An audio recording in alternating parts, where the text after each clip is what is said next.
Be me, 34 years old. Just got back from another disappointing coffee date with some guy from the app. Literally cannot understand what's wrong with men these days. Sitting in my corner office Monday morning, thinking about how this keeps happening. I'm objectively a catch. 6-figure salary, own a condo in the nice part of town, went to a good school, take care of myself. But every time I meet a guy, something always goes wrong. This weekend's date was particularly frustrating. Met him at this trendy coffee place downtown. He seemed normal in his photos, worked in IT or something. Showed up wearing khakis and a button-down, already kind of annoyed he didn't dress up more. I'm wearing my nice blazer and everything.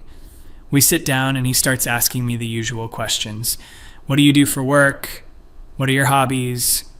Blah, blah. Tell him about my job, how I manage a team of 15 people. Just closed a major account. He's nodding along, but I can tell he's not really impressed enough.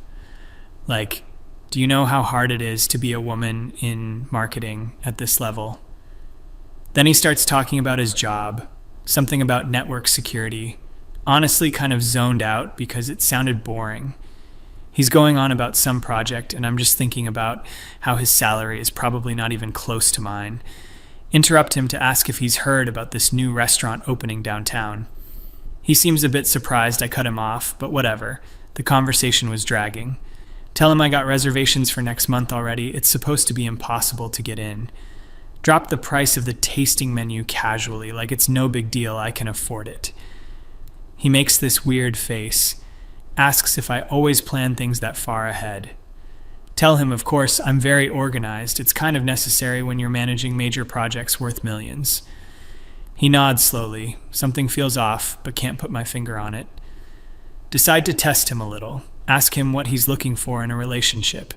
He gives some generic answer about partnership and shared values.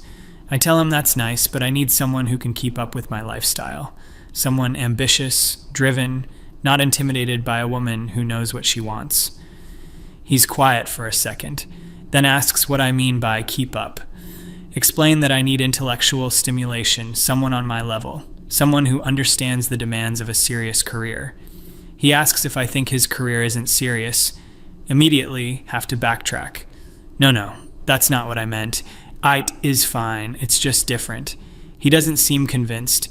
The date kind of fizzles after that. He says he has to go, some excuse about meeting a friend. Doesn't even suggest meeting again. Whatever, his loss. Get to work Monday and tell my colleague Jennifer about it. She's been married for like 10 years, so she doesn't get the struggle.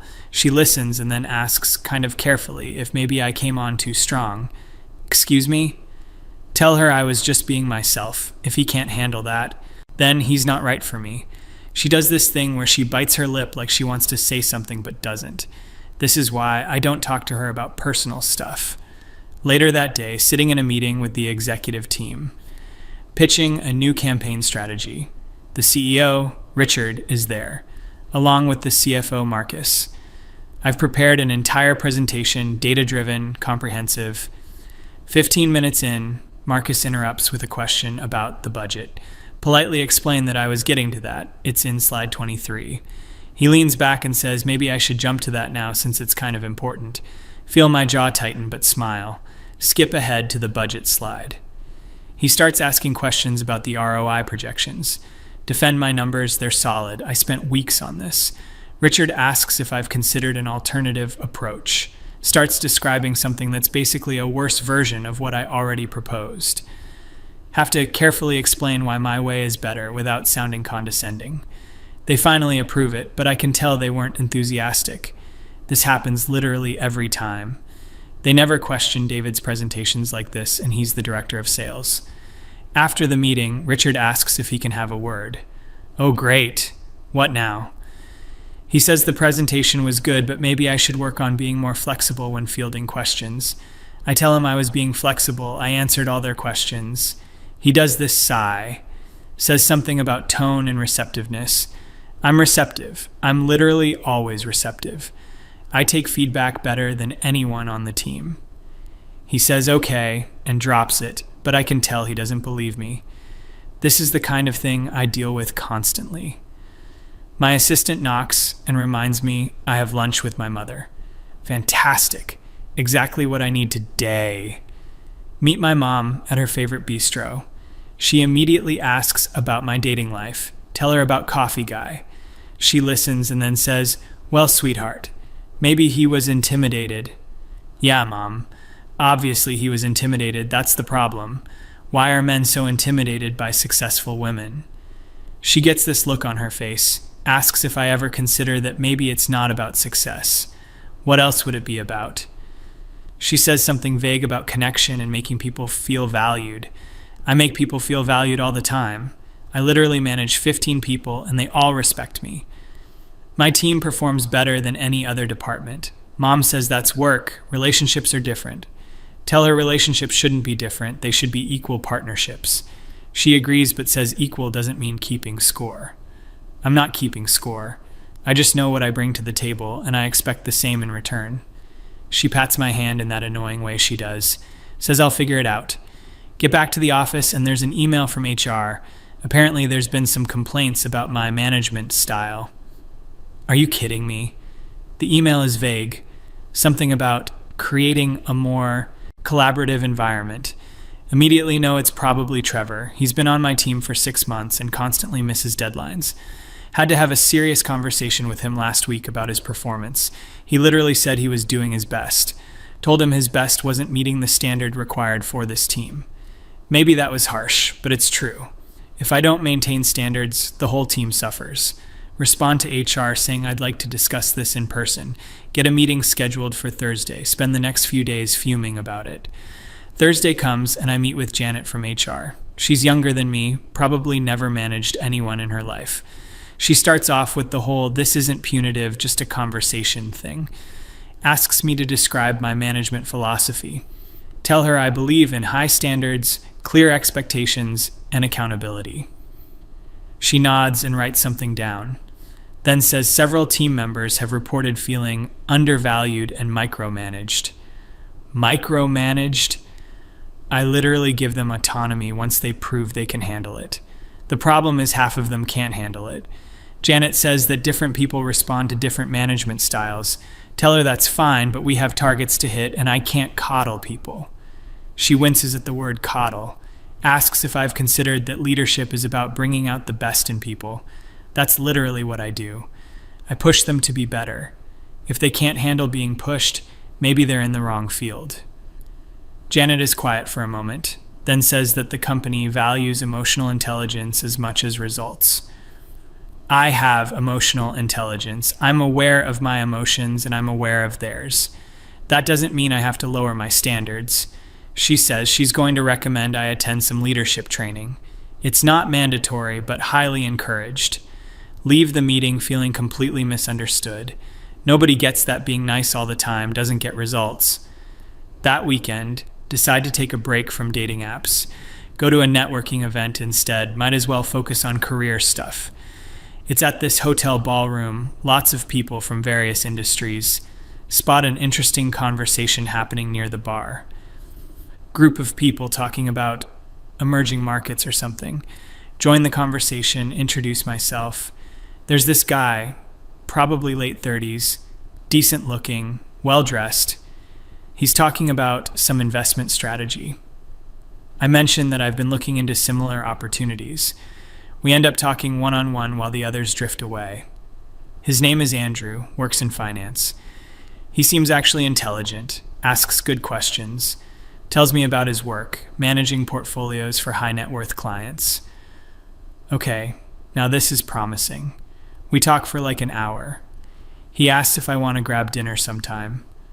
Absolutely. Finally, a man who seems like he's on my level. We exchange numbers and set something up for next week. Spend the next week feeling optimistic. Maybe Andrew will be different.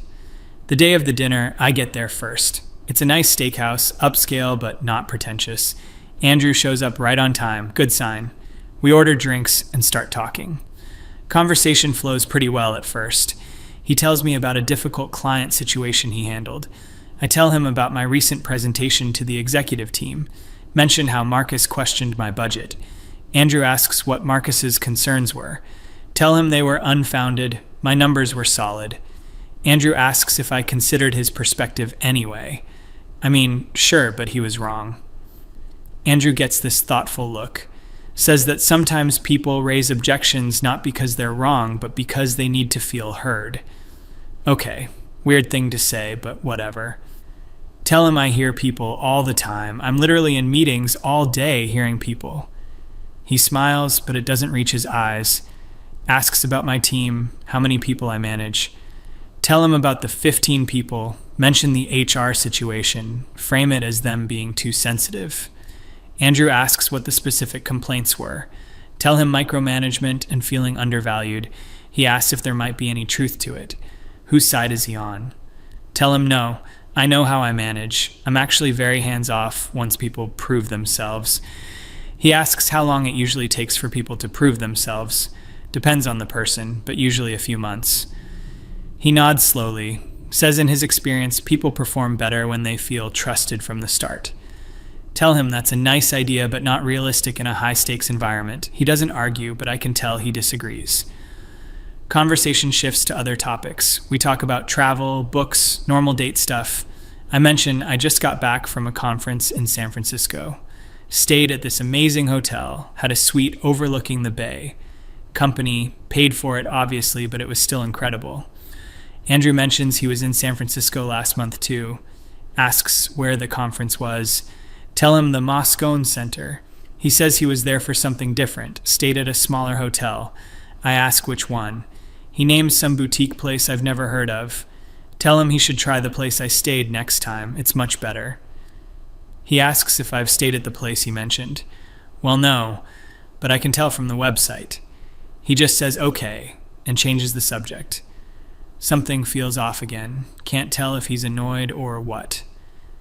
Decide to ask him directly about what he's looking for in a relationship. Might as well know if we're compatible. He gives a thoughtful answer about mutual respect and growth. Tell him that sounds good. I need someone who respects my career, someone who won't feel threatened by my success. He asks, do you think men are generally threatened by successful women? Obviously, yes. It's like a proven fact. Tell him about all my failed dating experiences, guys who couldn't handle that I make more money, guys who were intimidated by my position, guys who wanted someone more traditional. Andrew listens to all this, then asks, do you think maybe it's not about your success? What else would it be about? He says carefully. Maybe it's about how you relate to people. I relate to people fine. Literally have tons of friends. My team respects me. I'm doing great at work.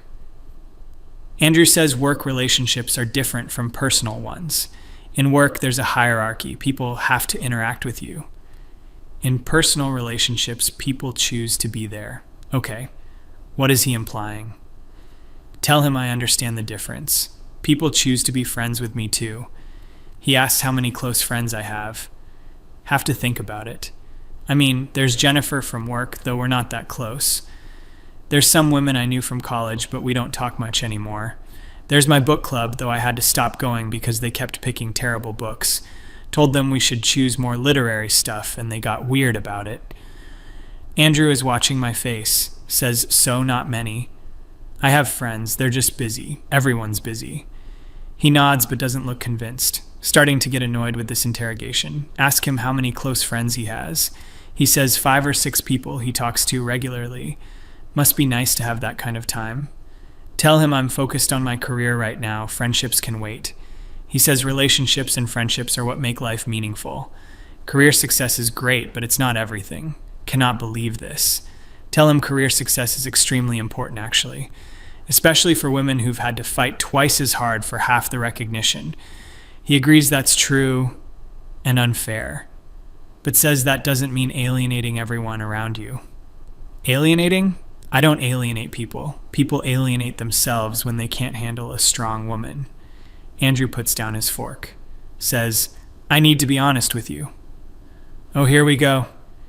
He says I seem like a very accomplished person. But this whole dinner has been exhausting. Excuse me? He says I've spent the entire time talking about how great I am, how wrong everyone else is, how I'm always right and everyone else is threatened or incompetent or too sensitive. Tell him that's not fair. He asked me questions and I answered them. He says yes, but I haven't asked him a single question about himself. That I've dismissed or contradicted almost everything he said.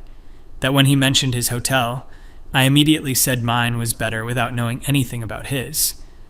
I was just making a suggestion. He says it's not about the hotel, it's about a pattern. Says every story I've told tonight has been about me being right and someone else being wrong. My team, my executives, my dates, even my book club. Asks if I've ever considered that maybe, just maybe, I might be the common denominator. Cannot believe what I'm hearing. Tell him he doesn't know me. He can't judge my whole life from one dinner. He says I'm right. He doesn't know me. Because I haven't let him know me. I've just presented a resume of accomplishments and complaints. Stand up from the table. Tell him I don't need this. I'm a successful, intelligent woman, and if he can't handle that, fine. He stays seated, says quietly, "This is exactly what I'm talking about." Tells me I'm using my success as a shield. Any criticism, any feedback, any moment of vulnerability gets deflected with, "You're just threatened by a successful woman." Says it's not about success, it's about being so defensive and competitive that nobody can get close to me. Tell him he's wrong and grab my purse. He says, "I hope you figure it out someday." I really do. Leave the restaurant fuming. Get home and pour myself a large glass of wine.